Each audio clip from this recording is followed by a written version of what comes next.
সাবেক প্রধানমন্ত্রী শেখ হাসিনার ভাগ্নি এবং শেখ রেহানার মেয়ে টিউলিপ সিদ্দিকের বিরুদ্ধে তদন্ত শুরু করেছে জাতীয় রাজস্ব বোর্ড এনবিআর। অভিযোগ উঠেছে তিনি বাংলাদেশের নাগরিক হয়েও ব্রিটিশ ট্যাক্স ফাইলে তথ্য গোপন করেছেন। এনবিআর এর নথিতে টিউলিপকে বাংলাদেশে ট্যাক্স ফাইলকারী ও বাসিন্দা হিসেবে পাওয়া গেছে। 2008 থেকে 2019 পর্যন্ত তিনি নিয়মিত রিটার্ন জমা দিয়েছেন এবং ব্যাংক হিসাবও পরিচালনা করেছেন। এমনকি সরকারি প্লট নেওয়ার জন্য এসব তথ্য ব্যবহার করেছেন বলে অভিযোগ উঠেছে। কর্তৃপক্ষ বলছে মিথ্যা তথ্য দিয়ে তিনি ব্রিটিশ আইনও ভঙ্গ করেছেন।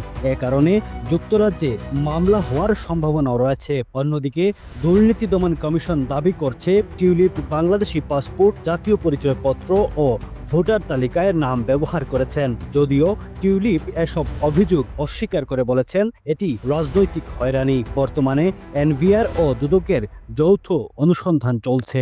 Running a restaurant? Your food deserves the spotlight. Currywalla Media. Let's make your food famous.